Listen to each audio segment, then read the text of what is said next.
you can't tell without the music. But and you've already leaned on your prop. I love authors who aren't shy.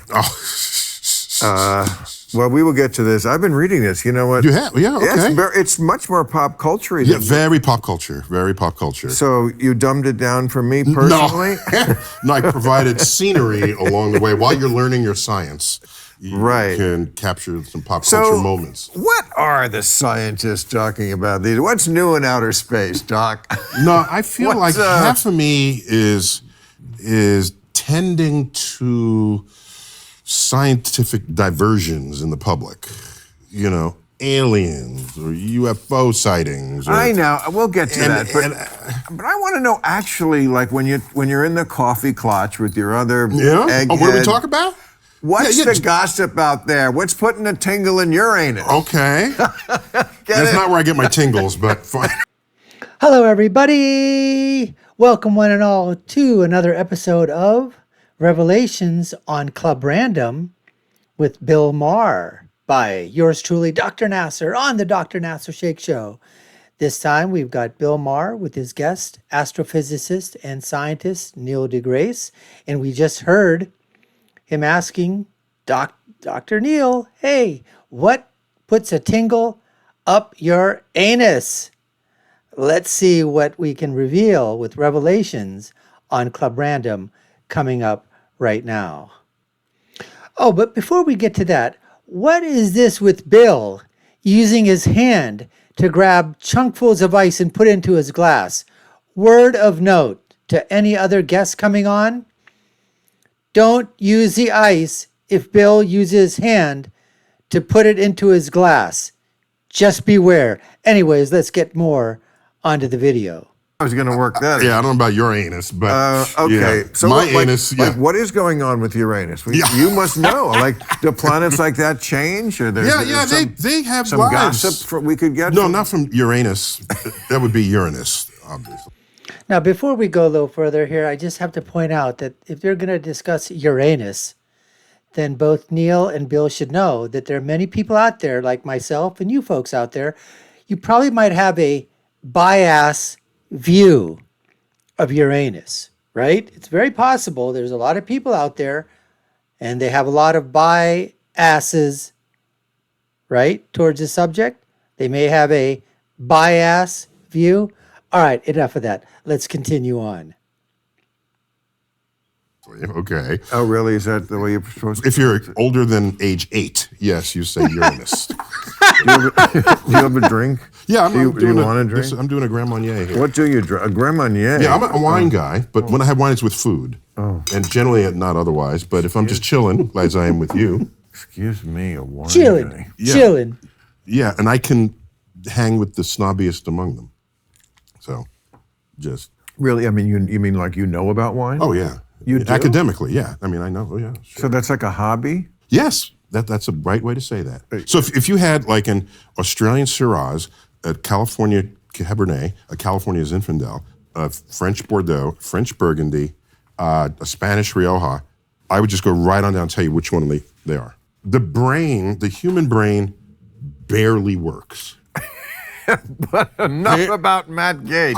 Good night, everybody. No, it barely works. You know, two people viewing the same thing give a different account. Right. We've known that psychologists have known this forever. And we have books of optical illusions where, is one line bigger or smaller? I don't know. I can't tell. Is it in the page? Simple line drawings can confuse the mind. That one is very confusing. It just is. All of these are, or else they wouldn't put them in a book. This is my point. So don't look down on us. If the brain barely works, cannot convince me that stirring in other chemicals will make objective reality more apparent to you. Oh, but it does and has. No, of course it has. No, here's the difference. You know what Bill's talking about?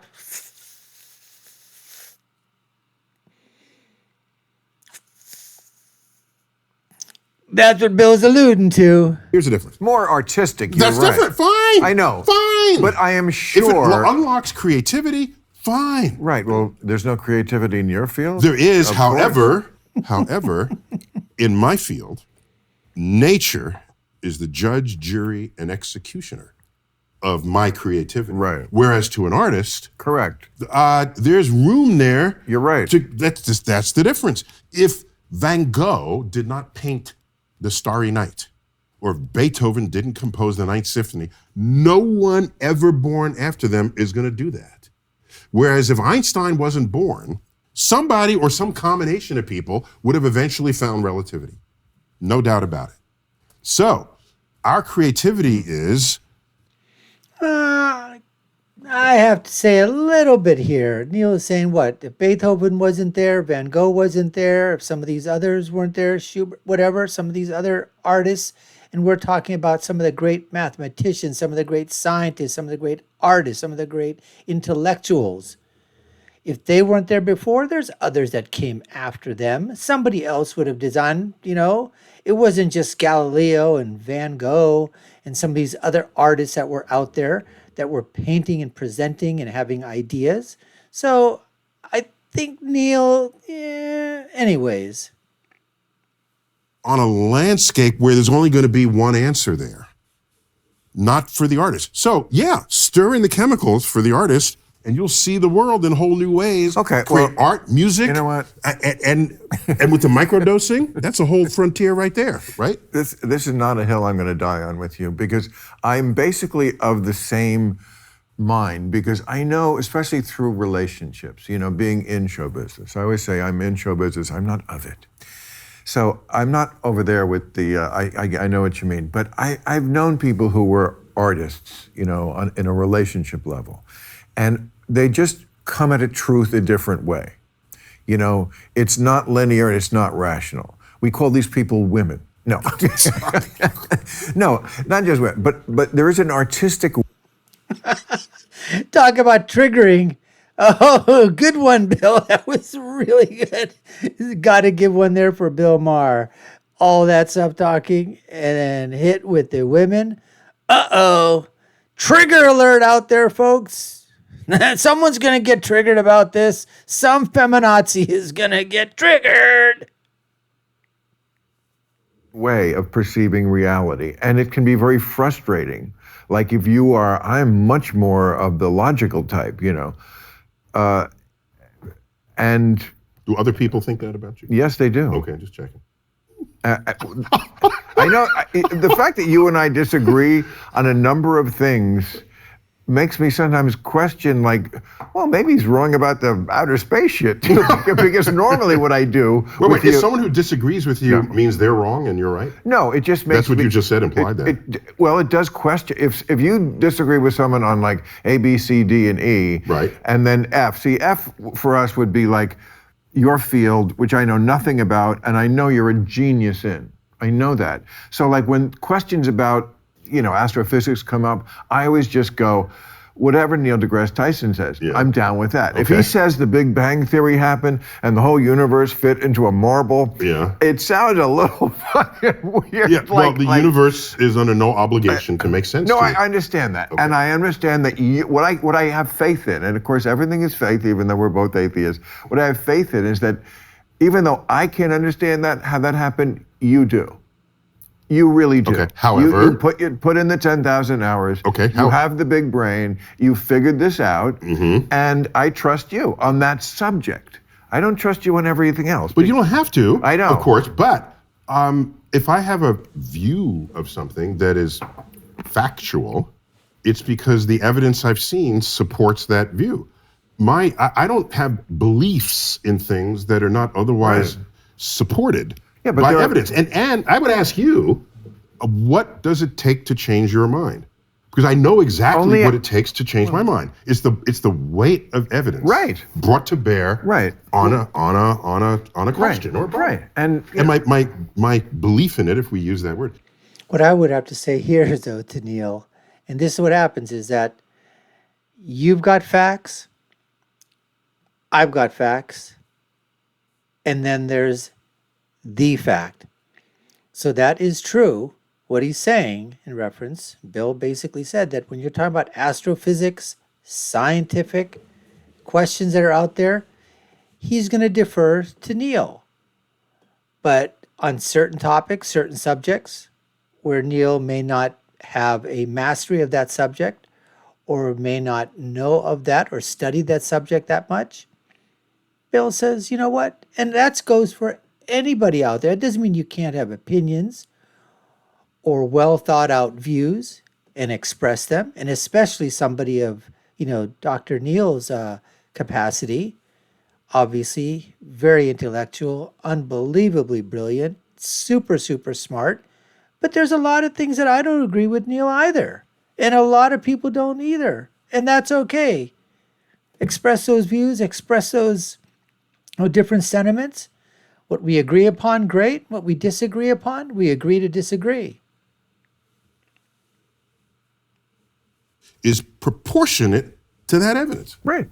So, but people look at the same evidence. I mean, we're really talking about medicine now, even though we're not saying it for some reason. And people look at the same evidence. That's why they say about doctors, get a second opinion. Because in medicine, it is still an opinion. And the experts disagree. Thousands and thousands of doctors and medical experts have disagreed about how we handled COVID. There was just a very big court case called Missouri versus Biden, which decided in the favor of these doctors because they said they weren't allowed to get their point of view across because the government colluded with the tech companies, so we only heard one point of view. So, the science, there's no the in science for things like a new virus that we're still studying.